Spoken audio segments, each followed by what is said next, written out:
Love it, love it. I have no idea which one I'm looking at. I'm looking at the big one. Yeah. All right, good.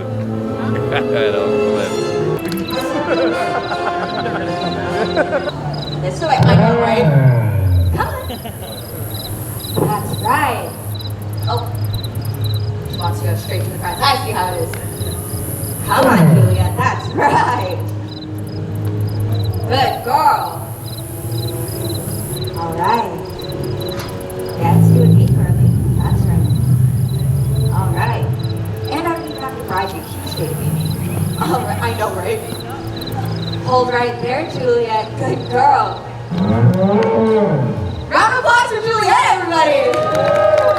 Hello, everyone, and welcome to the Jurassic Experience. My name is Isabel. I'm a dinosaur handler with Juliet, one of our favorite Triceratopses. Now, this is an educational experience for you, just as much as it is for her. So we've got a couple of guidelines before we really get into it. First and foremost, please listen to the instructions of the vet techs and myself. We're all here to keep you guys safe just as much as we're here to keep her safe. Please feel free to take as many photos and videos as you like. Oh, bless you. She is so photogenic. She is so photogenic. So as long as you are taking photos and videos from right where you are in the clear. And last but not least, if you have any questions at all, please feel free to raise your hand. I'd be happy to answer. Now we're going to get into it. We're going to talk a little bit about Triceratopses, and then we'll actually get to train her and show you a little bit about what we do here in terms of dinosaur conservation, I guess, here at the Jurassic Experience. Hi, you. Are you ready to learn some things today? I'm going to take that as like a maybe, and you know what? That vote of confidence is all I need. All right, so what's one of the first things that you really notice about Juliet? Anything really pointing out to you? Thank you for the big laugh. I appreciate it. Thank you. Yes, her horns. She has these beautiful horns right over here, and this one right over here. Now, if we don't want to touch our fingernails or touch our hair, that material is actually what makes up this horn right here. And so it's a little bit different than this one up here, which is made out of bone, and is around 50 times stronger than the strongest bone in the human body. What do you think that bone is? Any guesses? Strongest part of our skeleton. Thigh bone. Yes, do you know what it's called? Femur.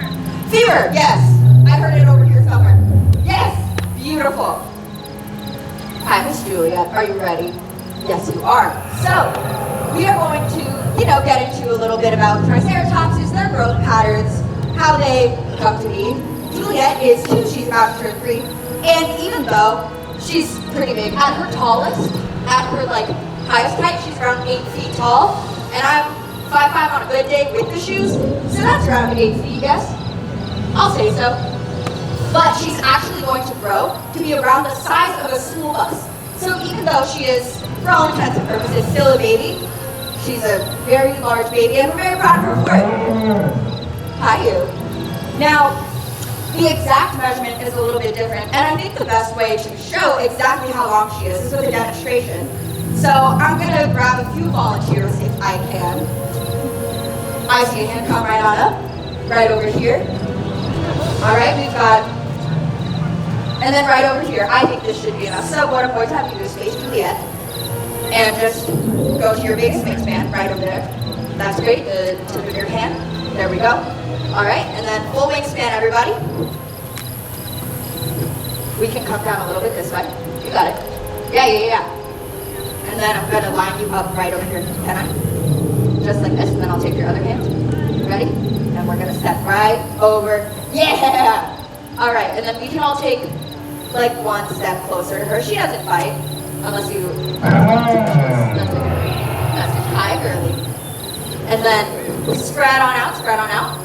All right, Juliet is around 2 adults and 2 children long. Which, fun fact about the human wingspan, it is actually almost exactly our height. So, it would be the same functionally if you all lay down on the floor, but don't do that. Our floor is dirty. Thank you guys all so much for your help, oh my goodness, in this beautiful demonstration.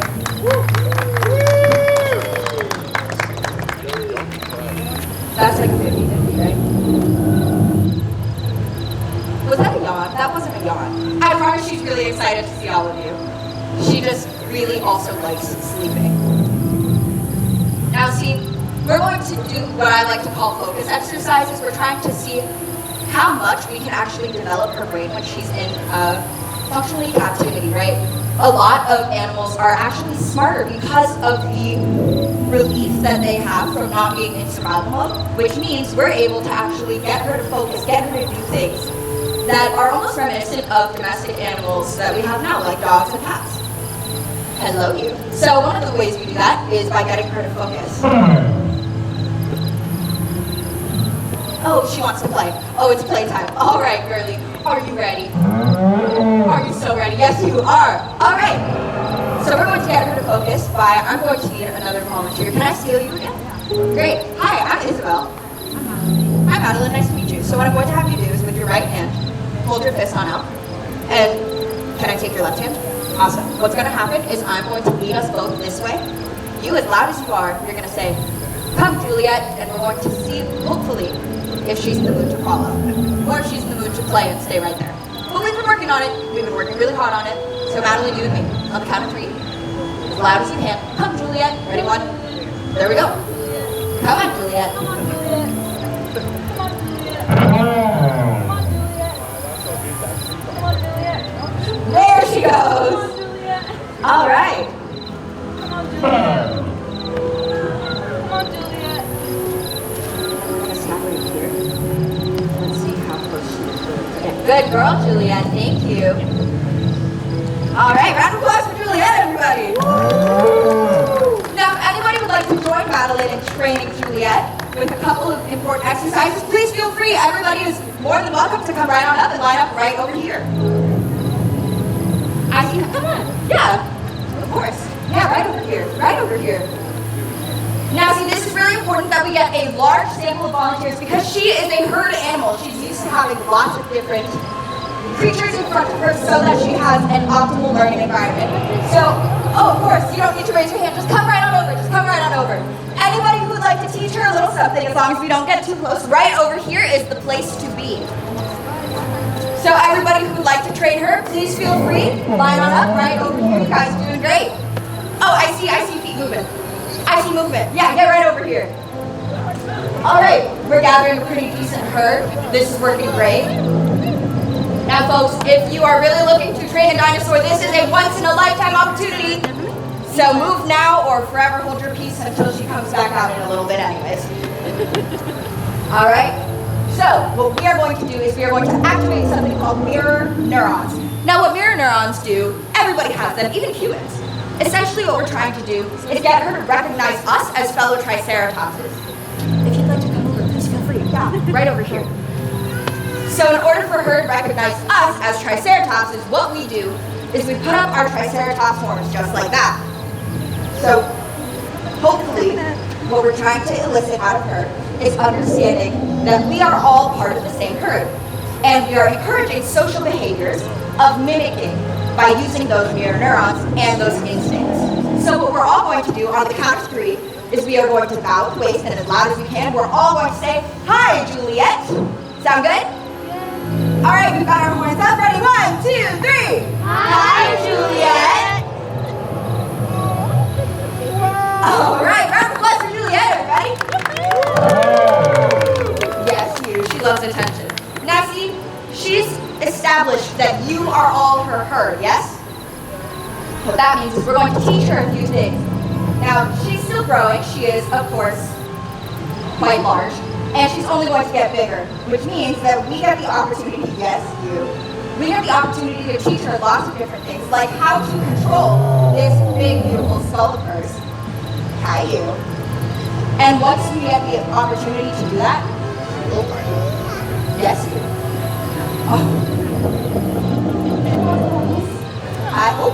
Oh, she does not want cuddles. She does not want cuddles. She wants to shove me over. And you know what? I think she could shove me over harder. So we're going to teach her exactly how to strengthen those neck muscles, how to use those horns. And what we are going to do is we are going to put up our horns. We are going to sway and sway. A little bigger now. Sway and sway. And see if she picks up on that motion. All right. Round of applause for Juliet, everybody.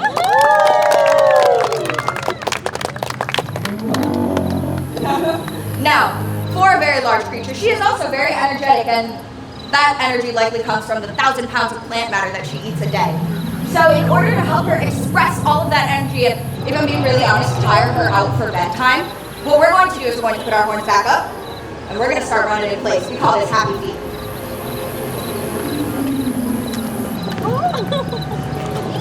All right, there she goes. Essentially what we're doing is we're teaching her a positive way to express herself rather than, knocking into her handlers and also trees with these beautiful horns. Yes, good job, Carly.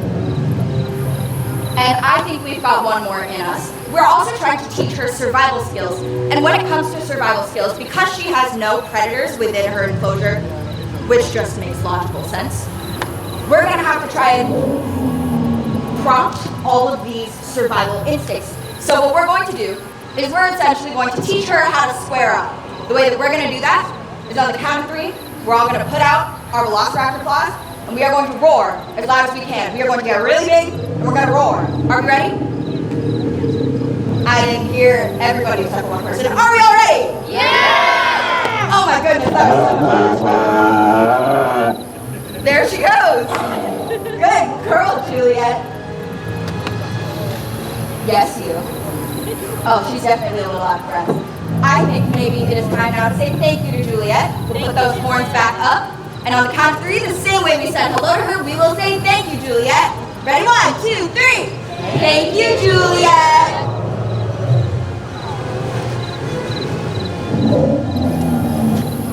And that is her big Triceratops. You're welcome. And thank you all so much for helping her learn so many things. If you have any last questions, now is the time to ask them. And if you'd like to take any photos, now is the time to take them. Just take them from right where you are. Because once she decides it's snack time, there's really no getting in the way of her horns and like the watermelon that she's thinking about. Which is her favorite fruit. Oh, no, I don't have any right now. She's mad at me. I did this to myself. Listen, the terrible twos I've learned apply to every creature, including Triceratopses. The only difference is you can kind of pick up a 2-year-old and move them. I haven't been able to pick her up pretty much since she hatched. Lord knows I haven't tried though. Does anybody have any guesses as to how much Juliet actually weighs? What's your guess? She is 10,000 pounds. You're not far off, but a little bit lower. 8,000 pounds? I'll say lower. I see hands here and here. What's your guess? 200? A little bit higher. What's your guess?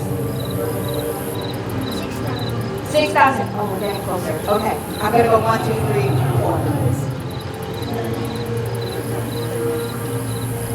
4. Say again. I'll take it. 5,500. 5,500? Not a bad guess.